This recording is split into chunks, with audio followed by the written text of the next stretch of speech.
Assalamualaikum warahmatullahi wabarakatuh. Di pagi hari yang cerah Waalaikumsalam. ini, kami dari kelompok 10 yang beranggotakan Alvin Haji Prasetyo dan Rangga Dewa Nugraha akan mempresentasikan tentang Bisnis Internasional Chapter 14 Aliansi Bisnis Internasional. Next, we.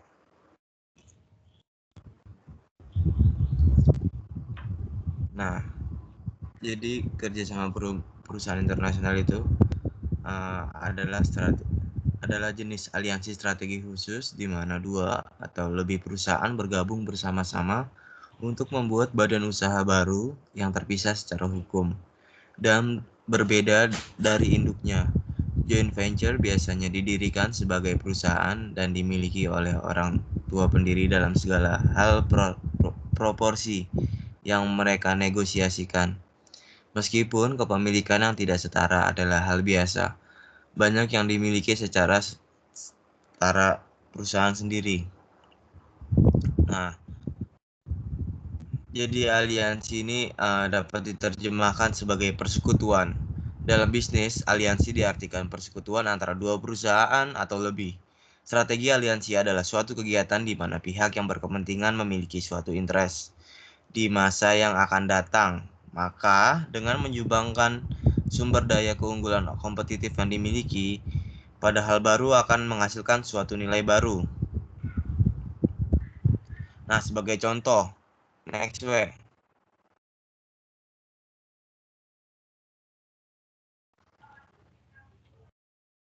Aliansi strategis hanyalah salah satu metode di mana perusahaan dapat memasuki atau memperluas operasi internasionalnya. Seperti yang dibahas pada bab 12, alternatif lain ada ekspor, lisensi, waralaba, dan investasi asing langsung atau FDI. Namun dalam setiap alternatif ini, bertindak sendiri atau mempekerjakan orang atau perusahaan kedua. Seringkali yang berada di ujung rantai distribusi untuk bertindak sesuai dengan keinginan dan kepentingan. Sebaliknya, hasil aliansi strategis dari kerjasama antara dua atau lebih perusahaan. Setiap peserta dalam aliansi strategis termotivasi untuk mempromosikan kepentingannya sendiri, tetapi telah ditentukan kerjasama. Nah, cara itu terbaik untuk mencapai tujuannya. Nah, seperti contoh nih, Kodak dan Fuji bekerja sama dengan 3 perusahaan pembuat kamera untuk membuat cartridge film baru. Kolaborasi tersebut memungkinkan Kodak dan Fuji berbagi biaya perkembangan dan mencegah perang iklan jika kedua perusahaan tersebut meluncurkan cartridge yang berbeda. Tujuan utama dari strategi ini adalah memungkinkan suatu perusahaan atau grup mencapai tujuan tertentu yang tidak dapat dicapai dengan usaha sendiri. Jadi dua atau lebih perusahaan saling bekerja sama untuk tujuan tertentu, yang mana tujuan itu tidak dapat dicapai dengan kerja sendiri gitu. Jadi harus bekerja sama demi hasil yang lebih baik. Lanjut awe. Nah, di sini ada manfaat dari strategi aliansi. Nah, di sini ada kemudahan masuk pasar. Nah, perusahaan yang ingin memasuki pasar baru sering menghadapi kendala besar seperti persaingan yang mengakar atau peraturan pemerintah yang tidak bersahabat. Bermitra dengan perusahaan lokal seringkali dapat membantu bernavigasi di sekitar penghalang tersebut. Dalam kasus lain, skala dan cakupan ekonomi dalam pemasaran dan distribusi memberikan keuntungan bagi perusahaan secara agresif dan cepat berbagai pasar. Namun biaya kecepatan dan keberanian seringkali tinggi dan di luar kemampuan satu perusahaan. Aliansi strategis memungkinkan perusahaan untuk mencapai manfaat dari entry cepat sambil menekan biaya. Jadi perusahaan akan lebih mudah masuk pasar karena akan membutuhkan biaya yang lebih rendah dibanding dengan tidak beraliansi gitu. Nah, misalnya IMAX baru-baru ini menargetkan Cina sebagai pasar pertumbuhan penting untuk film hiburan.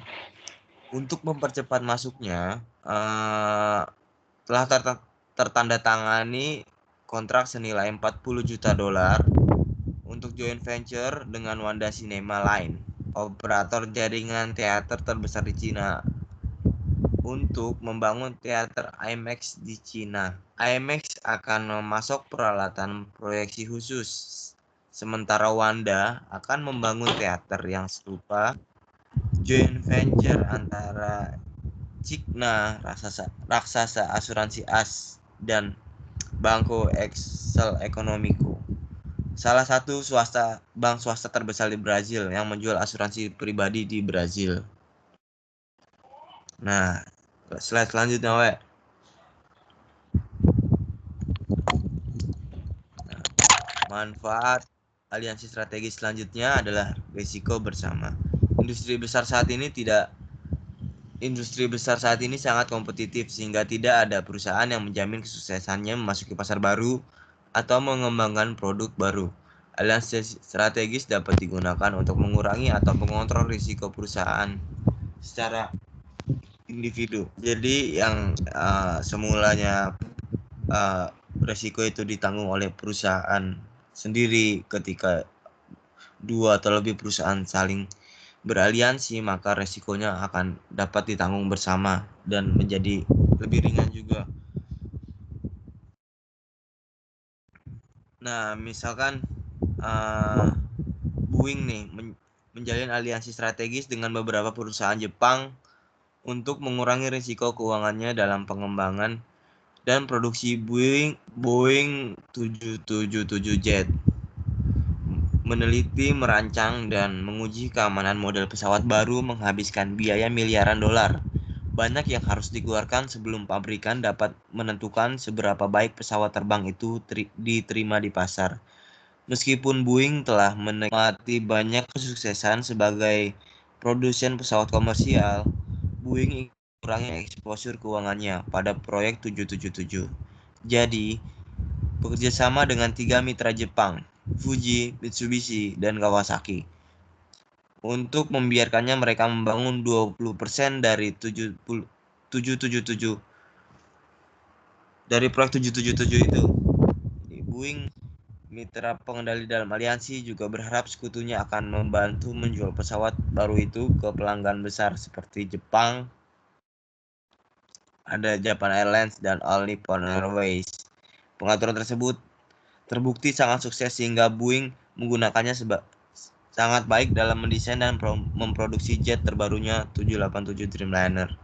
Jadi ketika perusahaan industri pesawat seperti Boeing itu ingin memproduksi pesawat keluaran terbarunya, ia bekerja sama dengan Jepang untuk mendesain pesawat terbaru tersebut. Nah, setelah dengan bekerja sama dengan 3 perusahaan Jepang tersebut, diharapkan akan lebih mudah terjual lah, karena pasar Jepang sangat luas. Ada beberapa maskapai yang sangat membutuhkan pesawat 777 dari Boeing tersebut. Selanjutnya, we.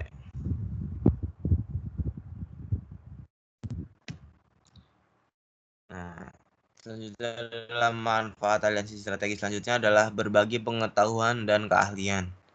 Alasan umum lainnya untuk aliansi strategis adalah potensi perusahaan untuk mendapatkan pengetahuan dan keahlian yang kurang. Sebuah perusahaan mungkin ingin mempelajari lebih lanjut tentang bagaimana menghasilkan sesuatu, bagaimana memperoleh sumber daya tertentu, bagaimana menangani peraturan pemerintah daerah, atau bagaimana caranya mengelola lingkungan alam yang berbeda. Informasi yang sering ditawarkan oleh mitra perusahaan kemudian bisa menggunakan informasi yang baru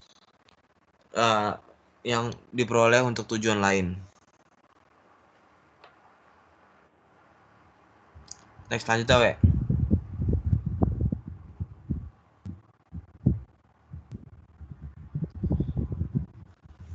Adalah sinergi dan keunggulan kompetitif. Perusahaan juga dapat memasuki aliansi strategis untuk mencapai sinergi dan keunggulan kompetitif. Keunggulan terkait mencerminkan kombinasi dari keunggulan lain yang dibahas dalam bagian ini. Idenya adalah bahwa melalui beberapa kombinasi masuk pasar, berbagi risiko dan potensi pembelajaran, masing-masing perusahaan yang bekerjasama akan mampu mencapai lebih banyak dan bisa bersaing lebih efektif daripada jika sebelumnya mencoba memasuki pasar atau industri baru sendirian. Selanjutnya, Nah, di sini ada lingkup aliansi strategis. Nah, di situ kan ada produksi, marketing, finance, R&D. Nah, baru dah itu ketika semuanya bergabung maka akan komprehensif. Nah, kita bahas dari yang paling atas dulu ya. Production. Belum masih tadi. Nah, jadi aliansi produksi adalah aliansi fungsional di mana dua atau lebih firma masing-masing memproduksi produk atau memberikan layanan di fasilitas bersama atau umum. Jadi, sebuah produksi aliansi dapat menggunakan fasilitas yang sudah dimiliki oleh satu mitra. Misalnya seperti yang akan kita bahas. Ini namanya aliansi NUMI antara Toyota dan GM bertempat di pabriknya GM di California yang sebelumnya ditutup oleh perusahaan Amerika Serikat. Alternatifnya, mitra mungkin memilih untuk membangun pabrik baru seperti kasus joint venture senilai 3,5 miliar dolar antara Sony dan Sharp untuk memproduksi panel layar kristal cair untuk televisi definisi tinggi di Jepang bagian barat. Di lain hal, aliansi mungkin cukup rumit. Paramount Picture misalnya, dan China Movie setuju untuk memproduksi kembali segmen dan sequel film Transformers 4 di Cina. Nah, ini ada banyak contoh. Yang terakhir itu kerjasama antara Paramount Picture dan China Movie untuk memproduksi film Transformers 4 di Cina. Nah, selanjutnya ada aliansi marketing. Aliansi marketing adalah aliansi fungsional, di mana dua perusahaan berbagi layanan atau keahlian pemasaran. Dalam kebanyakan kasus, satu mitra memperkenalkan produk atau layanannya ke pasar, di mana mitra lainnya telah hadir. Perusahaan yang mapan membantu pendatang baru dengan mempromosikan, mengiklankan, atau mendistribusikan produk atau layanannya. Perusahaan yang mapan dapat menegosiasikan harga tetap untuk bantuannya atau mungkin berbagi dalam persentase dari pendatang baru dari penjualan atau keuntungan. Nah, sebagai alternatif, perusahaan mungkin setuju untuk memasarkan produk satu sama lain secara timbal balik. Misalnya pembuat mainan Amerika Serikat, Mattel, dan saingannya dari Jepang, Bandai, membuat strategi aliansi pemasaran yang melayani kepentingan mereka bersama. Bandai setuju untuk mendistribusikan produk Mattel, seperti boneka Barbie, Hot Wheels, dan mainan Fisher-Price di Jepang. Dan Mattel setuju untuk memasarkan Power Ranger dan Digimon Bandai di Amerika Latin. Tempat jaringan distribusi Mattel kuat, tapi Bandai tidak ada. Aliansi pemasaran juga umum di dunia internasional industri penerbangan, seperti yang diindikasikan oleh berwisata di luar negeri. Namun, saat membentuk aliansi pemasaran, mitra harus berhati-hati untuk memastikan bahwa harapan dan kebutuhan mereka dipahami bersama. Nah, selanjutnya adalah aliansi finansial. Aliansi finansial adalah aliansi fungsional perusahaan yang ingin dikurangi resiko keuangannya yang terkait dengan suatu proyek. Mitra boleh berbagi sama rata dalam menyumbang finansial sumber daya untuk proyek, atau salah satu mitra dapat memberikan kontribusi sebagian besar pembiayaan, sementara yang lain atau mitra yang lain memberikan keahlian khusus atau memberikan jenis kontribusi lain untuk sebagian mengimbangi kurangnya investasi finansial. Nah, jadi perusahaan yang finansialnya bisa membiayai, yang kurang kuat finansialnya bisa berkontribusi di bidang lain. Selanjutnya adalah aliansi R&D. Nah, perubahan teknologi yang cepat dalam industri teknologi dan melonjaknya biaya untuk tetap mengikuti perubahan telah mendorong peningkatan aliansi fungsional yang fokus pada R&D. Dalam aliansi R&D, para mitra setuju untuk melakukan penelitian bersama untuk dikembangkan produk atau layanan baru. Contoh, R&D yang khas adalah yang dibentuk pada tahun 2011 antara BMW dan Toyota yang melakukan penelitian baterai yang ditujukan untuk mobil bertenaga listrik generasi berikutnya. Nah, jadi BMW dan Toyota bekerja sama untuk menciptakan mobil dengan teknologi terbaru yang pakai baterai, yang sebelumnya cuma pakai bensin. Nah, nanti kemudian dari teknologi itu dikembangkan lagi untuk lebih matang lagi produknya. Nah, selanjutnya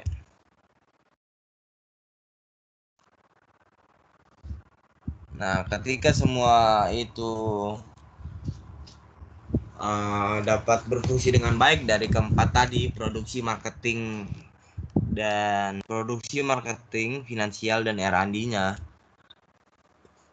maka selanjutnya adalah aliansi komprehensif yang dipadukan antara keempatnya tersebut. Aliansi yang komprehensif muncul ketika perusahaan yang berpartisipasi setuju untuk bekerjasama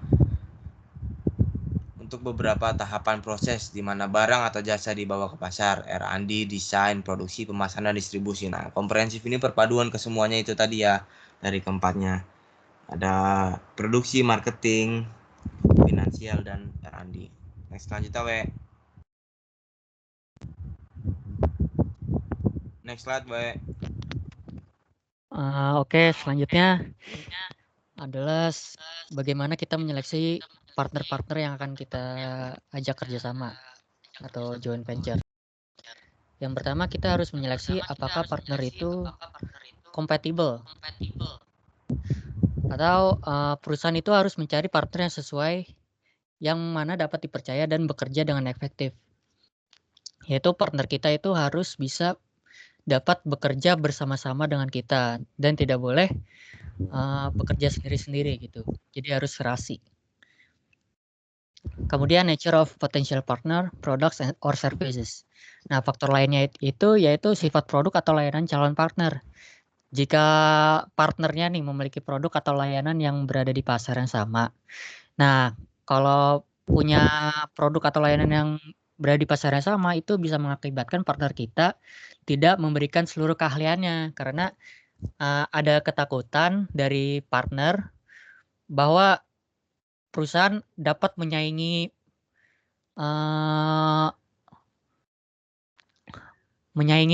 partnernya gitu. Kemudian relative safeness of the alliance, itu keamanan calon partner.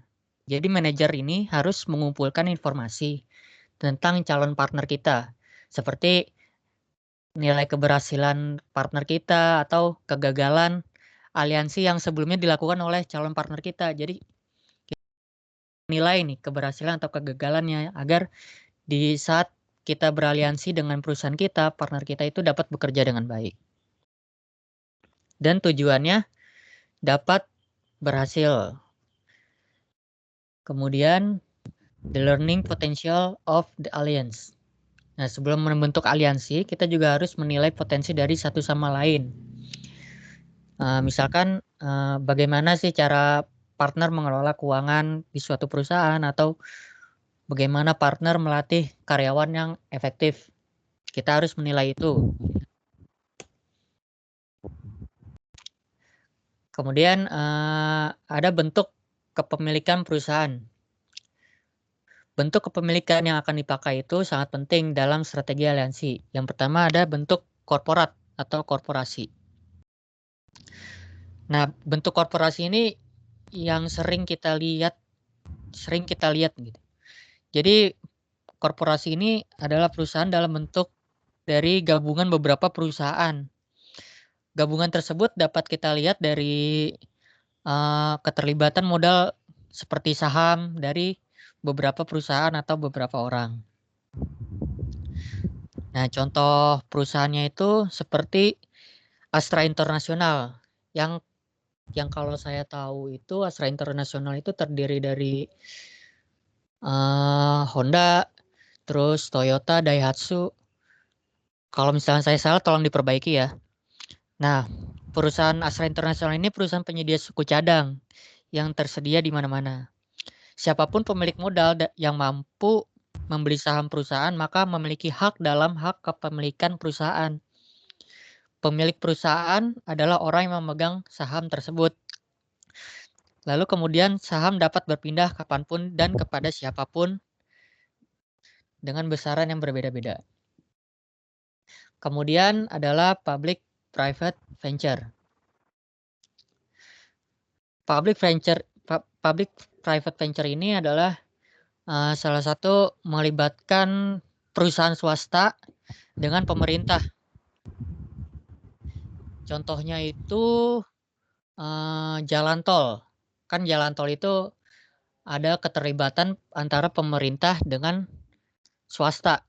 Jadi pemerintah sama perusahaan swasta itu bersama-sama memiliki tujuan untuk melayani masyarakat di negara itu.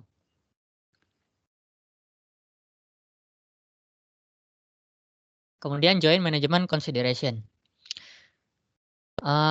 Di dalam joint management consideration ini terbagi menjadi 3. Yang pertama ada shared management agreement, assigned arrangement, sama delegated arrangement. Yang pertama shared management agreement. Yang SMA ini kedua partner itu berpartisipasi bersama-sama secara aktif. Kemudian yang assignment itu hanya satu partner yang memiliki tanggung jawab secara primer gitu, secara umumnya. Jadi cuma satu yang memiliki tanggung jawab. Sedangkan yang satunya itu kalau bisa saya bilang kayak pasif gitu.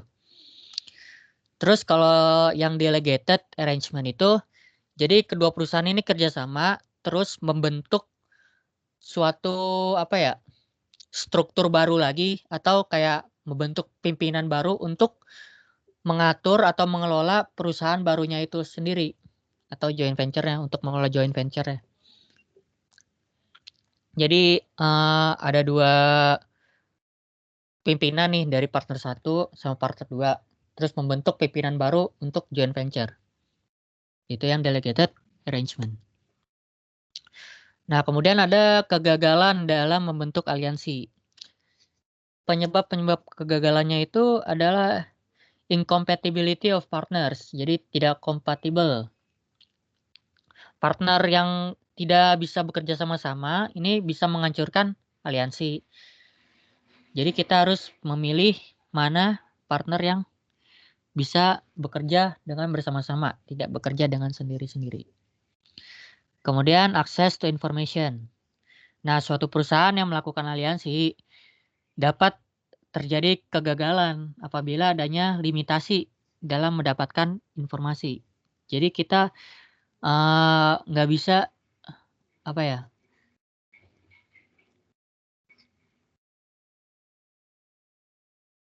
nggak bisa membatasi informasi yang kita ketahui gitu. Tapi juga jangan sampai secret dari perusahaan kita itu dibeberkan secara cuma-cuma ke perusahaan lain. Kemudian konflik over distributing earnings. Nah, karena aliansi itu berbagi resiko dan profit, sehingga pendistribusian pendapatan itu sangat penting. Karena dari pendapatan itu bisa menimbulkan konflik dari tiap perusahaan jika tidak didistribusikan secara adil. Kemudian loss of autonomy. Sama seperti perusahaan yang berbagi resiko dan profit, berbagi kontrol, namun ada juga potensi di mana terdapat limitasi hal yang dapat dilakukan perusahaan. Jadi contohnya di dalam perjanjian misalkan kita tidak cermat membacanya dan hanya asal kontrak atau tanda tangan begitu saja, kita tidak melihat bahwa kita tidak boleh menjual di daerah tertentu. Nah, itu ada kehilangan otonomi dari perusahaan itu. Kemudian changing circumstance. Perubahan kondisi juga dapat menyebabkan kegagalan partnership. Contohnya antara Samsung dan Sony. Jadi Samsung dan Sony itu bekerja sama untuk membuat LCD, LED untuk kedua perusahaannya. Nah, kesalahannya itu mereka melakukan overproduction yang sehingga pada di masa depannya itu produk itu tidak terjual semuanya, jadi memiliki sisa. Ada produk-produk baru selain itu. Ya, sekian dan terima kasih presentasi dari kami. Apakah ada dari kawan-kawan yang ingin bertanya?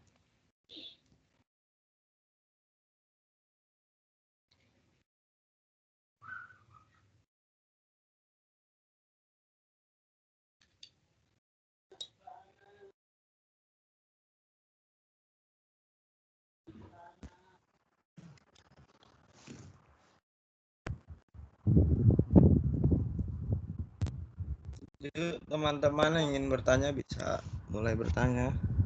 Ya, Rangga dan Alvin, saya perwakilan dari kelompok 9 ingin bertanya, menurut kalian cara-cara apakah yang harus dilakukan untuk mencegah terjadinya kegagalan strategi aliansi tersebut? Terima kasih.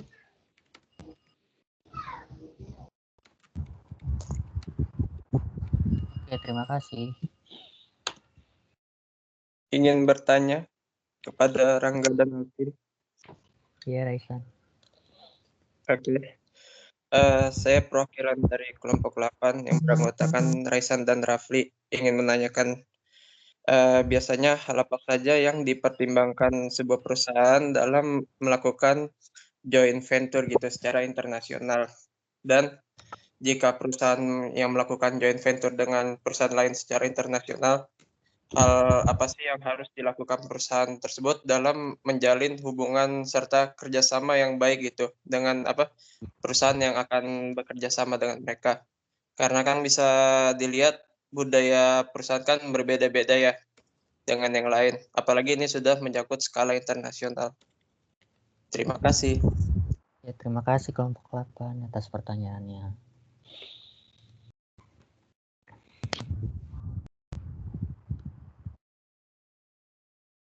Halo, Halo. Alvin dan Rangga, Ya, mau tanya dong. Ini dari kelompok Akira sama Esther. kelompok berapa? Kan tadi sudah disebutkan kalau salah satu benefit dari strategic alliances itu kan share knowledge dan expertise antar perusahaan. Nah, itu kan pasti ada resiko penyalahgunaan informasi tuh satu sama lain yang bisa aja hanya digunakan untuk kepentingan pribadi di satu perusahaan. Nah, ada nggak sih cara untuk meminimalisir risiko tersebut sehingga semua perusahaan yang terlibat tuh bisa mendapatkan benefit yang adil?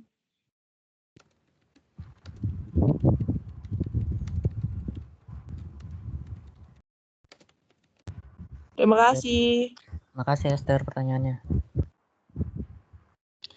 Kita minta waktu untuk menjawab pertanyaan-pertanyaan ini ya teman-teman. Oke.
Halo, saya Rangga akan menjawab pertanyaan dari kelompok 9, yaitu menurut kalian cara apa yang harus dilakukan untuk mencegah adanya kegagalan strategi aliansi? Menurut kami itu caranya itu mungkin dari saat pertama kali kita menyeleksi partner kita ya. Nah, kita harus mencari partner yang benar-benar terbaik. Setelah kita seleksi, kemudian kita membuat perjanjian yang sangat jelas di dalam kertas. Ada hitam di atas putih kalau kebalik, benar nggak? Nah, sehingga dalam operasi kita terikat dengan perjanjian dan partner kita pun harus bekerja sesuai dengan perjanjian yang telah kita buat sehingga dapat berjalan dengan lancar dan tujuan kita dapat terpenuhi. Itu menurut kami. Gimana? Baik, terima kasih kelompok. Jadi intinya itu menyeleksi dan membuat perjanjian yang jelas gitu ya? Iya. Ya, oke, thank you. Saya akan mencoba menjawab pertanyaan dari kelompok 8.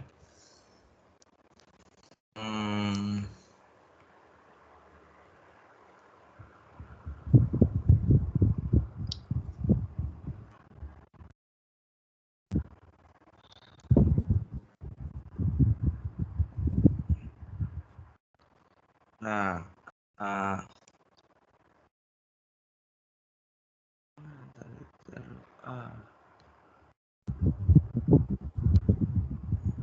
lu dulu apa gue dulu ya? Mau siapa duluan? Dulu dah, gue jawaban terakhir. Ya udah, bentar. Gue masih ada yang harus diperbaiki kata-katanya.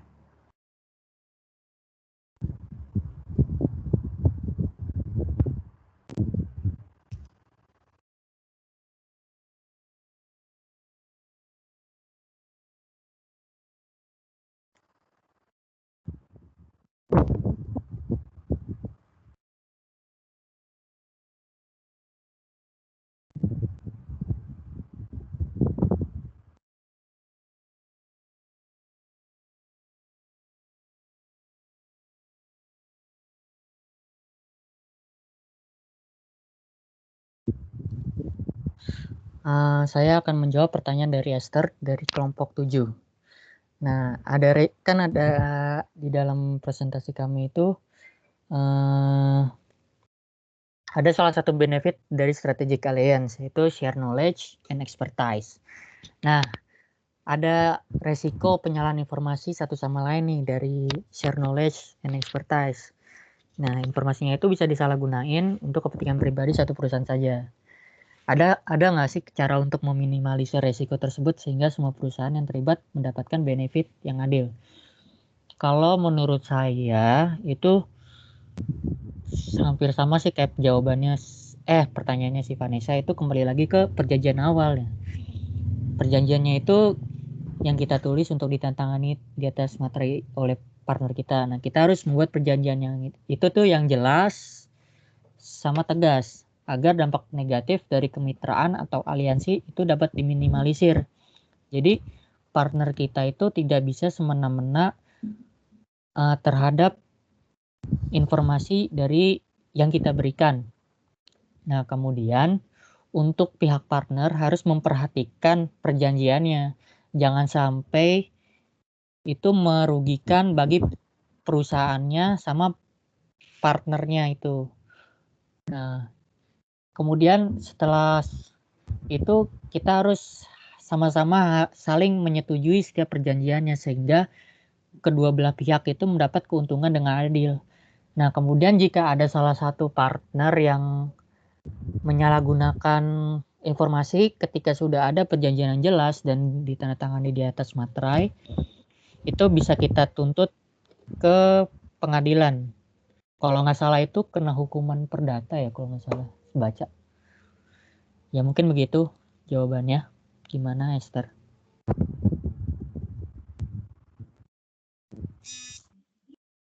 Terima kasih Rangga untuk jawabannya. Oke, terima kasih. Selanjutnya saya akan mencoba menjawab pertanyaan kelompok 8. Biasanya hal apa saja yang dipertimbangkan sebuah perusahaan dalam melakukan joint venture secara internasional, dan jika perusahaan melakukan joint venture dengan perusahaan lain secara internasional, hal apa saja yang harus dilakukan perusahaan dalam menjalin hubungan serta kerjasama yang baik dengan perusahaan yang akan bekerja sama. Karena bisa dilihat budaya perusahaan yang saling berbeda, apalagi sudah menyangkut skala internasional. Nah, kalau menanyakan hal-hal apa saja yang harus dipertimbangkan, mungkin yang pertama ada tujuan khusus. Nah, jadi para pihak yang terlibat biasanya telah memiliki tujuan yang telah ditentukan sebelumnya. Mereka umumnya menyatakan tujuan dengan jelas dalam persetujuan dan perjanjian yang telah disepakati oleh mereka. Nah, yang kedua itu ada durasinya, durasi tertentu. Karena semua usaha dalam sistem ini dibuat untuk tujuan tertentu, mereka umumnya berakhir ketika tujuan itu sudah tercapai atau terpenuhi. Tapi para pihak dapat terus bekerja sama jika mereka sepakat untuk melakukannya. Jadi kalau udah tercapai ya berhenti, kalau mau lanjut ya lanjut. Pembagian keuntungan. Nah, yang ketiga ini pembagian keuntungan. Jadi para pihak selalu menyepakati rasio di mana mereka akan membagi keuntungan dan kerugian mereka. Jika tidak ada kesepakatan untuk efek ini, mereka harus membagi keuntungan secara merata.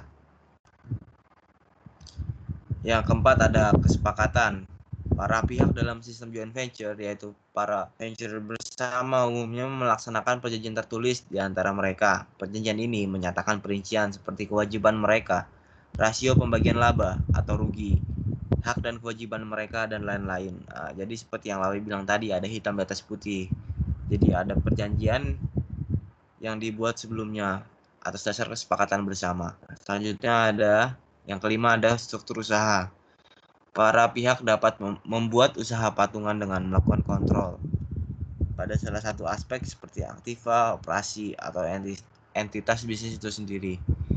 Untuk mengatasi perbedaan budaya, nah tadi kan gimana kalau internasional padahal budayanya aja beda. Nah, jadi untuk mengatasi perbedaan budaya tersebut dapat menerapkan prinsip-prinsip aliansi. Antara lain, temukan persamaan visi, bukan perbedaan kepentingan. Aliansi harus dimulai dengan berbaik sangka. Selanjutnya ada utamakan untuk menggagas beberapa pencapaian kecil dan percaya pada harapan Anda, bukan rasa takut. Lakukan tugas dan kegiatan sesuai dengan rencana. Jika kita gagal merencanakan, maka kita berencana untuk gagal. Jadi, if you fail to plan, you plan to fail. Selanjutnya ada utamakan isu yang telah disepakati dan bertumpu pada isu tersebut dalam melakukan gerakan.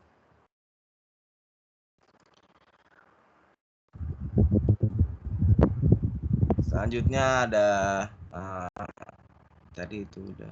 Nah, jadi perbedaan budaya itu dapat diatasi dengan kita punya prinsip gitu dalam beraliansi. Seperti yang tadi diungkapkan tadi. Mungkin itu San bisa menjawab. Baik, terima kasih Alvin dan Rangga atas jawabannya. Mungkin dari saya sudah cukup. Oh iya, satu lagi yang penting tadi ada selalu terbuka dengan pandangan lain, bersedia bermufakat dan mengedepankan negosiasi yang saling menguntungkan. Nah, jadi terbuka dengan pandangan-pandangan lain walaupun berbeda budaya. Nah, untuk sesi selanjutnya, siapa lagi yang ingin bertanya?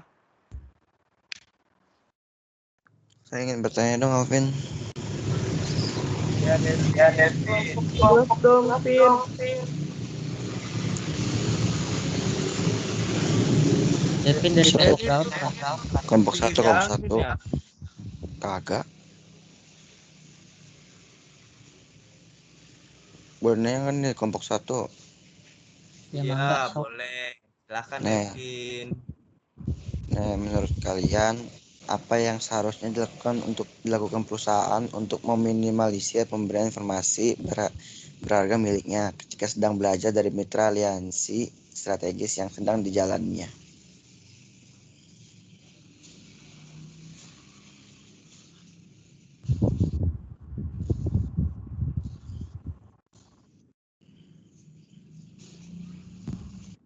Pertanyaannya udah benar. Kelompok Kenapa?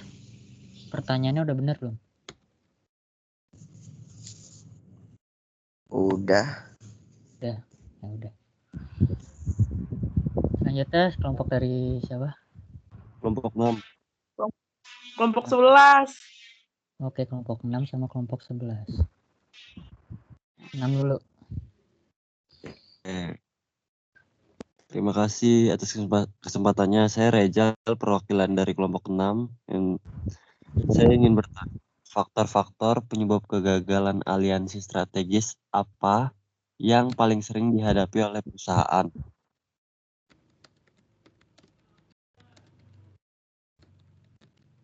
Berikan alasannya.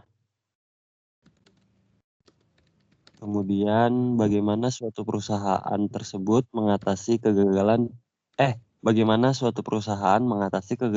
aliansi strategis tersebut?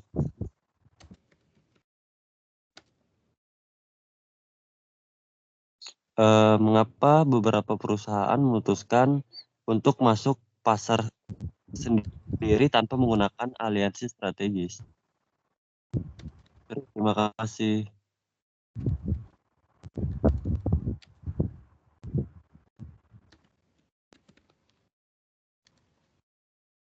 Kelompok 11.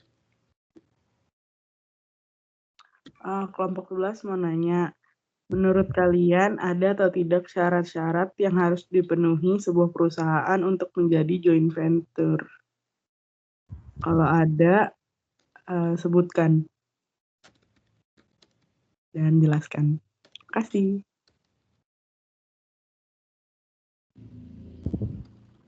Oke, kasih kami waktu untuk menjawab pertanyaan-pertanyaannya ya.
Halo semuanya, saya akan menjawab pertanyaan dari kelompoknya Azah Akilah, yaitu kelompok berapa tadi?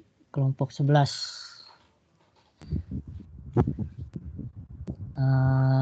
Jadi ada nggak sih syarat-syarat yang harus dipenuhi untuk menjalani joint venture? Nah, syarat-syaratnya itu kalau sepencarian saya itu ada wajib dalam bentuk perseroan terbatas atau PT. Jika ada unsur modal asing. Nah, kalau itu saya rada ragu-ragu ya. Kemudian perusahaan joint venture atau PMA wajib mengajukan izin prinsip dan izin usaha tetap atau IUT ke Badan Koordinasi Penanaman Modal atau BKPM. Nah, kemudian perusahaan joint venture secara berkala menyampaikan laporan kegiatan penanaman modal LKPM ke Badan Koordinasi Penanaman Modal atau BKPM. Nah, kemudian ada nih bidang-bidang bisnis yang bisa kita lakukan joint venture, yaitu pelabuhan, produksi, transmisi, dan distribusi tenaga listrik, telekomunikasi, pelayanan, penerbangan, air minum, kereta api, pembangkit tenaga atom, mass media atau media massa. Nah, kemudian ada juga nih yang nggak boleh dilakukan bisnis atau joint venture, yaitu yang berkaitan dengan pertahanan negara seperti produksi senjata, mesin-mesin, alat-alat peledak, dan peralatan perang. Nah, itu yang tidak boleh dilakukan joint venture. Mungkin itu jawabannya untuk kelompok 11. Iya, makasih ya udah dijawab. Oke, makasih aja pertanyaannya. Saya akan mencoba menjawab pertanyaan kelompok 6. Kelompok 6 bertanya faktor-faktor penyebab kegagalan aliansi strategis. Apa yang paling sering? Jelaskan alasannya. Bagaimana suatu perusahaan mengatasi kegagalan aliansi strategis tersebut. Mengapa beberapa perusahaan memutuskan untuk masuk pasif tanpa menggunakan aliansi strategis. Nah, jadi menurut menurut kami yang paling sering itu faktor-faktor penyebab kegagalan yang paling sering adalah ketidakcocokan antar partner. Jadi kedua partner ini nggak cocok dan menghasilkan konflik, bukannya menghasilkan kinerja yang bagus, malah menghasilkan konflik, atau malah penjualan jasa atau produknya nggak laku lah. Misal aliansi strategis antara Microsoft dan Nokia. Nokia setelah Samsung menggarap Android dan lain-lain pada Android, Nokia masih kekeh sama Symbiannya dan ketinggalan. Akhirnya dia dengan gegabah ngusung OS Microsoft di HP-nya dengan beraliansi dengan Microsoft, yaitu ponselnya bernama Windows Phone. Tapi malah gagal bersaing, malah nggak laku itu ponsel, malah udah ditarik lagi lah, banyak yang ditarik lagi produknya, dan untung malah mengalami kerugian yang besar sehingga melakukan pengurangan karyawan. Nah, jadi ketidakcocokan antara satu partner dengan partner lainnya dapat menyebabkan bubarnya itu aliansi. Jadi mengapa perusahaan memutuskan untuk memasuki pasar sendiri tanpa aliansi? Nah, jadi perusahaan itu pengen masuk sendiri ke pasar tanpa beraliansi. Mungkin kan misalkan aliansi ini kan beraliansi, ada beberapa keuntungan kan, adalah yang pertama tadi kemudahan untuk masuk pasar, kedua berbagi resiko, ketiga berbagi pengetahuan dan keahlian, 4 sinergi dan keunggulan bersaing.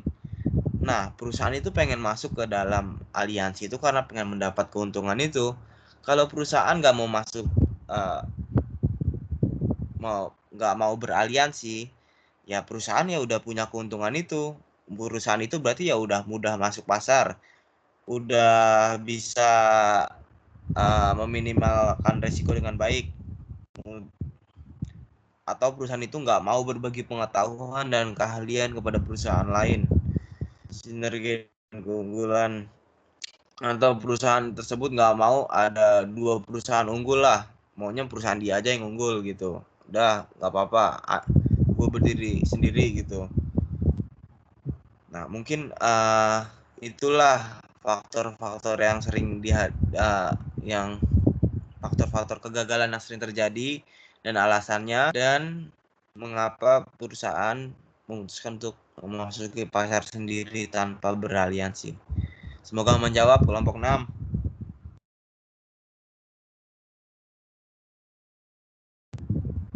Ya, mau nambahin dikit gak apa-apa ya? Yuk. Bukannya Microsoft sama Nokia masih jalin kerja sama ya? Iya, tapi kan gagal, nggak cocok. Sebelumnya yang produk sebelumnya, bukan yang sekarang. Terus apa tuh alasannya sekarang dia jalin kerja sama lagi tuh? Mereka. Ya, gitu. Ya masih ingin bersaing. Jadi penjualan Windows itu nggak yang sebelumnya itu di 2011. Sekarang itu bukan bekerja sama malah. Jadi Microsoft itu udah mengakuisisi Nokia. Jadi sebelumnya mereka itu beraliansi, kalau sekarang ya Nokia bagian dari Microsoft. Jadi gimana ya, Nokia udah nggak punya cost lagi. Ya udahlah, Nokia dibeli sama Microsoft aja nggak apa-apa. Kalau sebelumnya ya dua itu bekerja sama, kalau sekarang ya Nokia ya punya Microsoft gitu. Jadi sekarang Nokia udah punya Microsoft. Kalau sebelumnya yang pas zaman Windows Phone itu Nokia ya sama Microsoft masing-masing. Kalau sekarang Nokia ya udah dibeli sama Microsoft tuh gara-gara Nokia yang nggak ada duit lagi lah. Ya udahlah, gue dibeli aja deh gitu. Bisa gitu. Mungkin gitu ya. Oke, terima kasih Alvin atas jawabannya. Analogi yang Masih ada lagi? kacau itu. Iya, Jal. Oke, thank you. Iya, terima kasih juga, Jal. Ya, selanjutnya adalah pertanyaan dari Devin ya, kelompok 1. Apa yang seharusnya dilakukan perusahaan untuk meminimalisir informasi terhadap aliansi yang sedang dijalaninya.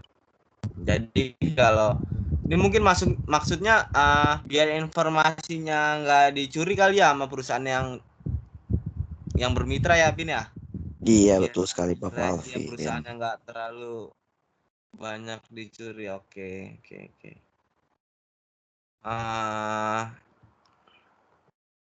Sebentar, Pin.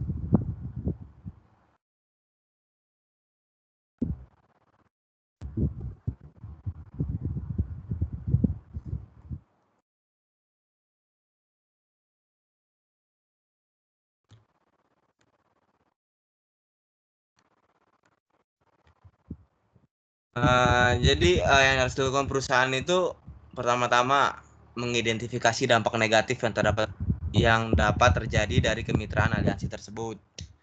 Jikalau perusahaan mitra aliansi melakukan aktivitas yang berpotensi mencuri kekayaan intelektual atau mencuri rahasia perusahaan di luar proyek yang sedang digarap, maka perusahaan harus mengkoreksi lagi kemitraan aliansinya. Jikalau perusahaan mitra aliansinya terbukti bersalah, maka dapat memutuskan kemitraan aliansinya. Jadi diidentifikasi dulu nih dampak negatif yang dapat terjadi apa. Misalkan jika perusahaan mitra itu terbukti melakukan pencurian kekayaan intelektual atau penyimpangan di luar proyek yang digarap, maka kita nih sebagai perusahaan yang bermitra wajib mengambil sikap, misalkan memutuskan kemitraan aliansinya tersebut sesuai dengan perjanjian di awal. Kalau ada yang nggak sesuai ya udah kita putus saja. Ya gitu, misalkan lu sama cewek lu udah nggak sesuai, Pin, ya udah putus saja gitu. Mungkin bisa menjawab ya, Pin? Kurang ajar lu, Pin. Ya, makasih ya. Iya. Terima kasih juga, Devin. Ya, sesi pertanyaan selanjutnya yang mau bertanya silakan bertanya lagi. Ya, ini udah selesai pertanyaan-pertanyaannya. Udah dua sesi dan ya? iya. Kurang 6 koordinasi. pertanyaan. Oh iya, enggak, gue terlalu bersemangat menjawab pertanyaan-pertanyaan. Kurang koordinasi. Ya, ini udah selesai pertanyaan-pertanyaannya. Terima kasih teman-teman yang udah mau mendengarkan presentasi dari kami. Kurang lebihnya mohon maaf. Wassalamualaikum warahmatullahi wabarakatuh. Ya. Terima kasih teman-teman untuk analogi-analogi tadi yang kacau-kacau, nggak usah diambil hati ya. Selamat siang dan selamat beraktivitas. Absen udah absen. Iya, belum absen. Jangan keluar dulu ya.